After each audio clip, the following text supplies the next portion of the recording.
No es su poderoso ejército, ni su armamento nuclear, ni su control estratégico sobre las materias primas, ni siquiera su impresionante capacidad productiva que le ha llevado a ser conocida como la fábrica de Occidente. China cuenta con un arma secreta y silenciosa mucho más poderosa que cualquier otra, que es única en el mundo y que ya están utilizando para imponerse no solo a Estados Unidos, sino a todo el mundo occidental. En este vídeo vamos a desvelar cuál es esa poderosa arma secreta. Vamos a analizar el impacto que ya está teniendo en el mundo y el que podría tener en el futuro para entender si, como apuntan algunos expertos como Ray Dalio, nos encontramos ante un cambio en el orden mundial. Pero además, como en este canal hablamos sobre finanzas e inversión, también desvelaremos cómo podríamos llegar a beneficiarnos de esta situación, y vamos a contar con la opinión de un experto, uno de los mejores analistas del mundo, que además tiene una buena parte de su cartera en China. Hablaremos con Pablo Gil sobre los mayores riesgos y las mayores oportunidades que hay ahora mismo en China. Así que si te gustan estos vídeos, vamos con ese gran like como siempre,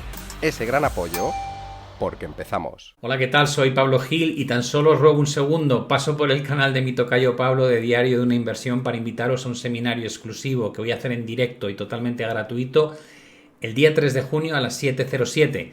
Voy a contar qué tengo en mi cartera de inversión, por qué lo tengo, qué espero introducir en esa cartera durante los próximos trimestres en función de la situación que hay en los mercados, y además presentaré mi formación, que es un máster para invertir con éxito.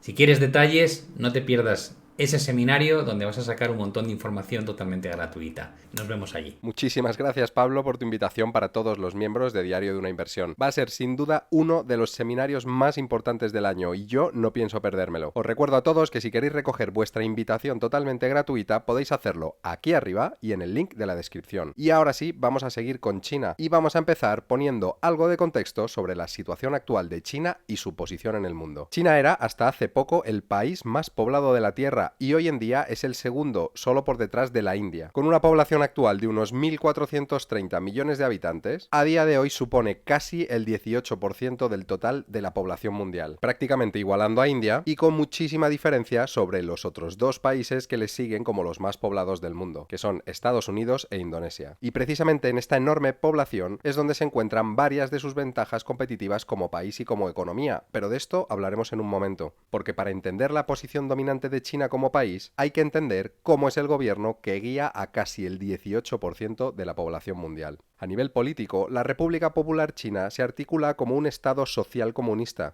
una dictadura teóricamente democrática del pueblo, dirigida por la clase obrera y basada en la alianza de obreros y campesinos, pero eso sí, con una economía de mercado y dirigida por un único partido, el Partido Comunista Chino, encabezado por su secretario general, que actúa como líder supremo de China. El gobierno de la República Popular China está formado por los poderes legislativo, ejecutivo, militar, de supervisión, judicial y fiscal. Y aunque no vamos a entrar en detalle en cada uno de los órganos que lo componen, porque no es el objeto de este vídeo, en resumen, podríamos decir que es el Partido Comunista Chino y en última instancia su líder absoluto, Xi Jinping, quien controla todos los poderes del Estado de forma directa o indirecta, con lo que el poder es total sobre instituciones y sobre los mismos ciudadanos. Su sistema educativo está perfectamente diseñado para contribuir con las causas del régimen, asegurándose nuevas generaciones de ciudadanos que, llegado el momento, votarán y harán posible que el poder continúe en manos del Partido Comunista. Como alianzas políticas más destacadas, China pertenece a los BRICS, el bloque de economías emergentes, junto con Rusia, India, Brasil y Sudáfrica, y de lo que ya hablamos en detalle en el vídeo que te dejo aquí arriba y en la descripción. El fin último de esta alianza es, para todos sus miembros, conseguir una posición de fuerza y poder competir y hacer frente al G7. Militarmente, China es considerada la tercera potencia más importante del mundo, ya que, aunque es la que mayor número de personal militar tiene de todo el mundo, tiene una flota de tanques y submarinos solo superada por Estados Unidos y Rusia. Cuenta con un sistema híbrido de reclutas y voluntarios con los que han conseguido tener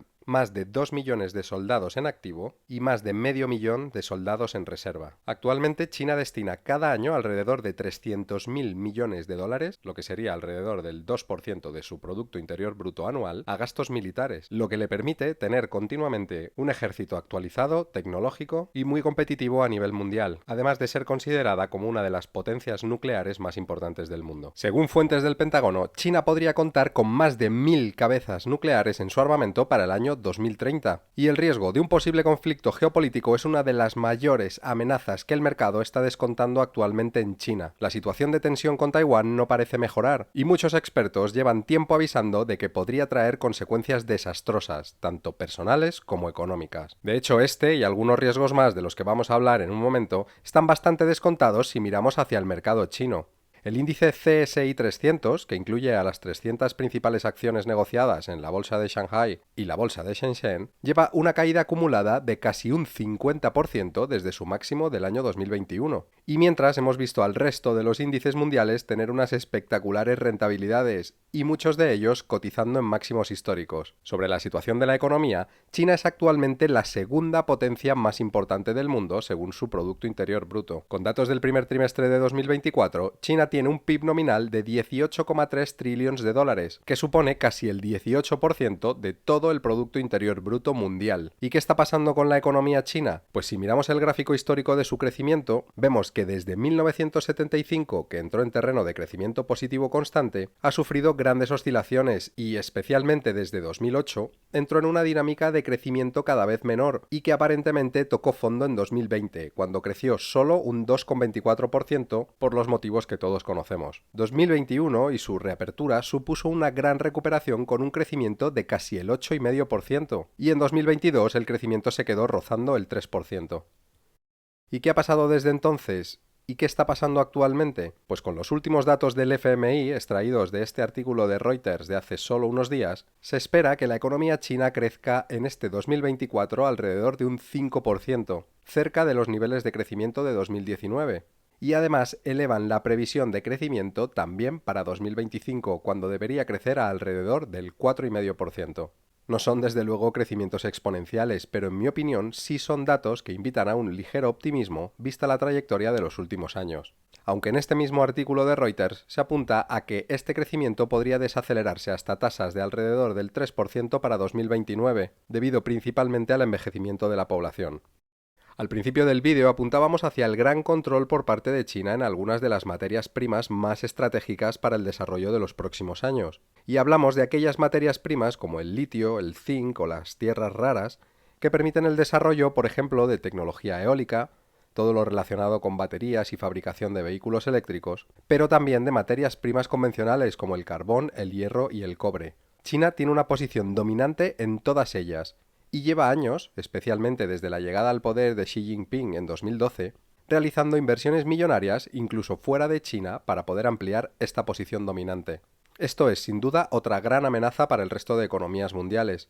Y no podemos obviar el acopio de oro que el Banco Popular de China está realizando. Hace pocas semanas conocimos que se había llevado a cabo la 17ª compra mensual consecutiva, y es que desde noviembre de 2022 China ha aumentado sus reservas de oro en casi un 15%. Para que os hagáis una idea de la importancia de este acopio de reservas, os dejo el gráfico con la evolución desde el año 2000, donde se aprecia que el crecimiento ha sido exponencial en los últimos años. Con todos estos factores, no es de extrañar que muchos expertos, entre ellos algunos de los más famosos analistas macro del mundo como Ray Dalio, estén apuntando desde hace tiempo a la posibilidad de que se esté levantando un nuevo orden mundial, destinado a terminar con la hegemonía occidental, y con China en el epicentro y como mayor protagonista. Y a todos estos factores anteriores se suma el arma secreta y silenciosa de la que hablaba al principio del vídeo, única en el mundo e imposible de replicar, al menos a los niveles de China.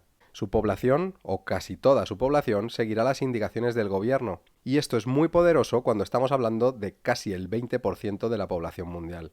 Con el control absoluto y total de la población, a China no le está costando instaurar entre sus ciudadanos un sentimiento de antioccidentalismo que se viene forjando desde hace ya varias décadas, pero que parece estar tomando más fuerza en los últimos años. Se percibe a Estados Unidos y al bloque occidental en su conjunto como el enemigo, y esto va desde el plano militar al plano económico y se traslada al consumo del día a día. Y esto, unido a la complicada situación económica en China y la incertidumbre general de sus ciudadanos, está haciendo que cambien sus hábitos de consumo y, como dice este artículo reciente de Business Insider, los consumidores chinos están apostando por el lujo más discreto frente a las extravagantes importaciones extranjeras.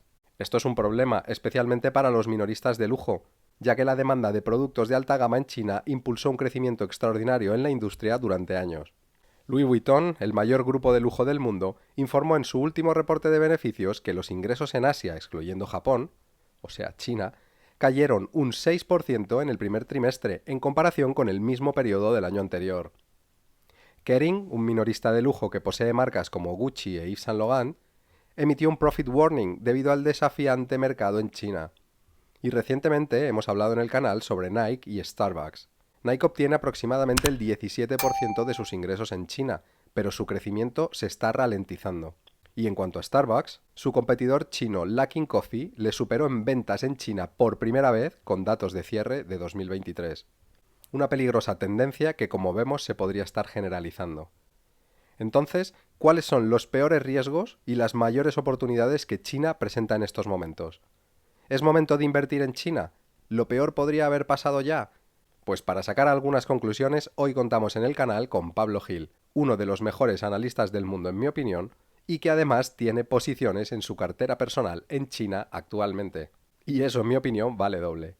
Pablo, en uno de los últimos vídeos del canal comentamos los últimos reportes 13F de algunos de los inversores más famosos del mundo, y hemos visto que algunos de ellos, como Howard Marks, David Tepper o Michael Burry, se han vuelto a posicionar en acciones e índices chinos durante el primer trimestre de 2024. ¿Crees que podríamos haber visto ya el suelo en China después de tanto pesimismo? Bueno, efectivamente el pesimismo ha sido brutal y hemos tenido muchísimos artículos, todavía siguen estando, ¿no? En Bloomberg, en Reuters, en prácticamente cualquier fuente de datos donde siempre se habla de la situación dramática del mercado inmobiliario en China, de la situación del crédito, de la situación de endeudamiento de los gobiernos locales, del paro juvenil. Sí, creo que evidentemente ha habido y sigue habiendo mucho pesimismo en cuanto a la evolución de China, cuando la verdad es que todavía crece por encima del 5%, muy por encima de cómo crecía, por ejemplo, en 2022. El hecho de que haya pues referentes, ¿no? De, como dices tú, Michael Burry o Tepper, también el propio Ray Dalio diciendo que China sigue siendo un mercado donde hay que estar porque no deja de ser la segunda economía del mundo.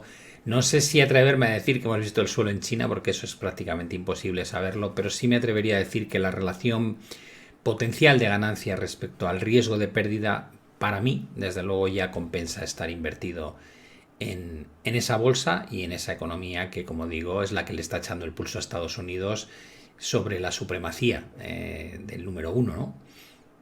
Pablo, yo te considero un analista de referente en habla hispana y además, como inversor que tiene posiciones en China actualmente, skin in the game, me interesa especialmente, y creo que a la audiencia del canal también, conocer tu opinión sobre los riesgos actuales de invertir en China. ¿Cuál crees que es ahora mismo el mayor riesgo que un inversor debería tener en cuenta a la hora de iniciar o mantener una posición en China? Y justo lo opuesto, ¿cuál es, en tu opinión, el riesgo que más está exagerando el mercado?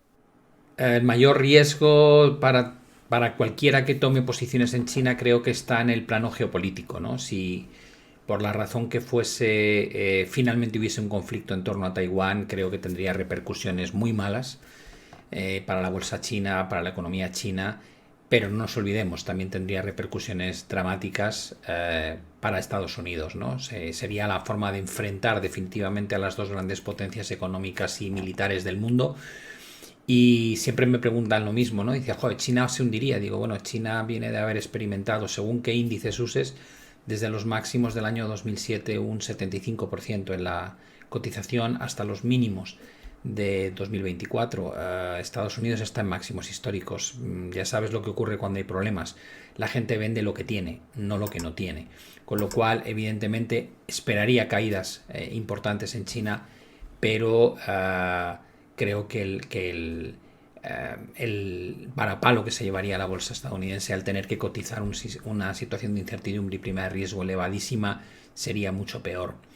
En cuanto a la otra pregunta, ¿no? ¿Qué es lo que está exagerando en exceso el mercado? Sinceramente creo que los bancos ya cotizan, por ejemplo, a múltiplos similares a los que cotizaban los bancos americanos en el año 2009, nada más empezar el 2009. Y en aquella época teníamos un sentimiento ultra negativo sobre qué bancos iban a quebrar después de lo de Lehman. Y bueno, realmente hablamos siempre de Lehman, pero quebraron 492 entidades bancarias o financieras, se dice pronto. Y en aquel momento toda la obsesión era quién es el siguiente en caer, ¿no? No sé, me pregunto si tal vez tanto rum sobre el tema inmobiliario, sobre el tema del problema de crecimiento en China no es parecido, ¿no? Estamos viendo crecimientos más sólidos ya por parte de China, no quiere decir que sean maravillosos, pero sí más sólidos, y el mercado inmobiliario se empezó a deteriorar en el año 2018, llevamos ya 6 años de deterioro, no quiere decir ni muchísimo menos que se haya parado ya el problema, pero no hay que olvidar que no se paró el problema inmobiliario en Estados Unidos en los primeros 3 meses del año. Tardó mucho más en encontrar un suelo y sin embargo la bolsa sí marcó mínimos en torno a marzo de 2009, con lo cual tal vez estamos trabajando con demasiada inercia respecto a las cosas negativas. Me gustaría saber, en una escala de 1 a 10, donde 10 sería lo mejor, ¿dónde situarías la relación riesgo-beneficio de invertir en China ahora mismo? Y en el mismo sentido, ¿dónde situarías la misma relación riesgo-beneficio de invertir ahora, por ejemplo, en el SP500? La relación riesgo-beneficio probablemente es lo más importante de todo, como cuando decidimos qué vamos a hacer como inversores, ¿no? Yo te diría que para mí, que me puedo confundir, creo que la relación riesgo-beneficio, sabiendo que 10 es el máximo, creo que hay un 7 para China. 7 me refiero mucho más beneficio que riesgo. Y en el caso de Estados Unidos te diría que entre un 3 y un 4. Creo que a medio plazo que consigan salvar la recesión no es obvia, no es nada obvio, creo que no va a ser fácil. Devolver la inflación al 2% creo que tampoco va a ser fácil. Y las valoraciones son bastante altas y la concentración en pocos nombres es enorme. Pues eso históricamente con la inversión de la curva de tipos no ha sido un caldo de cultivo que haya dado buenos retornos a medio o largo plazo en la bolsa, con lo cual por eso voto por un 3-4 en el SP500. Otra de tus facetas más reconocidas es la de analista técnico y muy contrastado además con décadas de experiencia y ocupando puestos de responsabilidad en entidades financieras de primerísimo nivel. Y aunque yo personalmente doy un mayor peso al análisis fundamental a la hora de invertir, siempre intento complementarlo con un análisis técnico para decidir un buen momento de entrada o al menos evitar un momento de entrada terrible, aunque siempre sea con mentalidad de comprar buenas compañías a precios razonables y a largo plazo. ¿Cuál es tu opinión de las 4 compañías que mencionábamos hace un momento en este vídeo? Kering, Louis Vuitton, Nike y Starbucks. A nivel técnico, fundamental o ambas, lo que prefieras.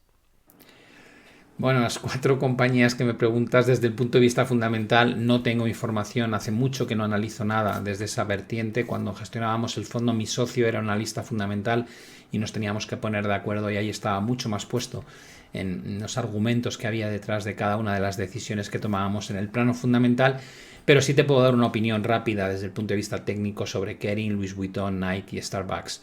En Kering ahora mismo hay una estructura tipo hombro, cabeza, hombro. A mí no me gusta nada, por tanto, puesto que el objetivo apunta hacia 200 y todavía cotiza a 325. Con esa estructura de largo plazo, creo que es muy mala opción. En el caso de Louis Vuitton, mientras el precio no pierda la zona de 645, no veo demasiado riesgo. Hoy por hoy la tendencia a largo plazo sigue siendo claramente alcista. Nike diría que mantenemos a largo plazo una tendencia muy buena, muy alcista, pero a medio plazo, empezando ya en 2021, comenzó una corrección que está inacabada y habría que estar muy pendiente porque si pierde un soporte al cual nos estamos acercando de 88,5, no me extrañaría nada que veamos caídas adicionales hacia la cota de 75. Y en Starbucks pasa algo parecido. Creo que a largo plazo tiene muy buena pinta, pero a medio plazo empezó también el aumento de la presión vendedora en 2021 y estaría ahora muy pendiente de que no se pierda el soporte en 70,5 porque si se pierde ese soporte no me extrañaría nada que aumente el nerviosismo entre los inversores y no descartaría que podamos ver incluso caídas hacia cotas de 50. Y hablando sobre análisis técnico y sobre oportunidades, danos 2 ejemplos de activos en China que estés siguiendo actualmente y que creas que han mejorado su aspecto técnico o que pueden estar dando pistas para una posible entrada. Bueno, pues dos ejemplos de activos en China que me parezcan interesantes. Te diría los índices más globales, ¿no? El CSI 300, que tiene una formación de vuelta, y el Hang Seng Enterprises Index. Uno de esos dos índices creo que son muy interesantes. Y a nivel de compañías, pues tal vez te diría que la que ha cambiado su patrón técnico a lo largo de 2023 a 2024 ha sido Xiaomi, por ejemplo. Si corrigiese un poco más, porque ha subido muy rápido, si corrigiese un poquito más durante las próximas semanas, pues probablemente con una estructura de mínimos y máximos crecientes empieza a ser atractivo a la hora de buscar potenciales estrategias alcistas de nuevo. Y la última, ¿cuáles serían para ti las oportunidades de inversión más claras en China o fuera? De esas que dices, a unos años vista es muy difícil perder dinero invirtiendo aquí. Bueno, nunca sabemos. Este concepto de que no voy a perder dinero invirtiendo aquí a varios años vista, yo nunca cuento con que eso no sea algo que pueda ocurrir, ¿no? Ojalá tuviésemos la bola de cristal para saber dónde podemos invertir sin riesgo.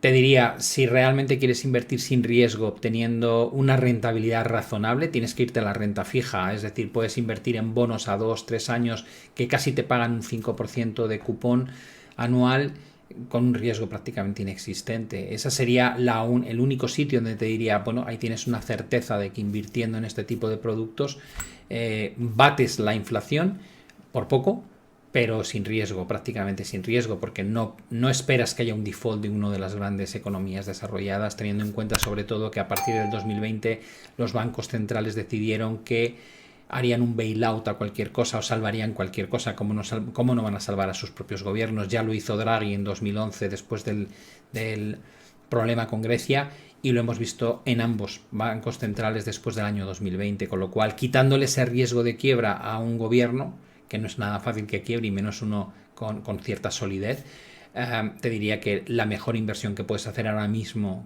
para ganar poco pero de forma segura es renta fija.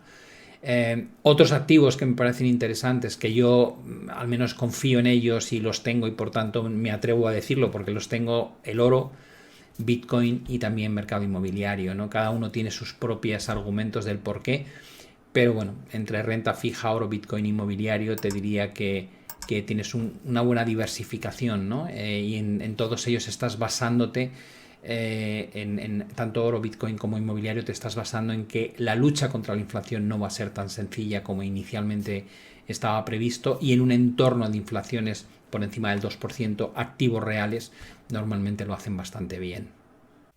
En este punto totalmente de acuerdo contigo, Pablo, especialmente la mención que haces acerca de la diversificación. Es algo a lo que yo también hago referencia en casi todos los vídeos del canal. Aquí hablamos mucho de acciones, pero ya no solo diversificar en una cartera de acciones, sino que creo que es importantísimo diversificar entre distintos tipos de activos. Y en mi opinión también creo que nos debemos acostumbrar a algunos años por delante con una inflación más difícil de controlar. E incluso creo que nos debemos acostumbrar a que los tipos difícilmente volverán a cero y a la situación que hemos vivido durante los últimos años. Solo recordaros que tenéis todos los links de referencia que hemos ido mencionando en el vídeo en la descripción. También, por supuesto, el link para que podáis recoger vuestra invitación gratuita al evento de Pablo Gil del día 3 de junio. Y por mi parte, Pablo, solamente agradecerte que hayas respondido a todas las preguntas, que hayas sido tan sincero, que nos hayas dado todas estas ideas y sobre todo tu visión sobre el mercado actual y especialmente sobre China. Muchísimas gracias por haber participado en este vídeo. Nada, ha sido un placer compartir estas preguntas y respuestas contigo. Muchísimas gracias y un saludo cordial a la audiencia.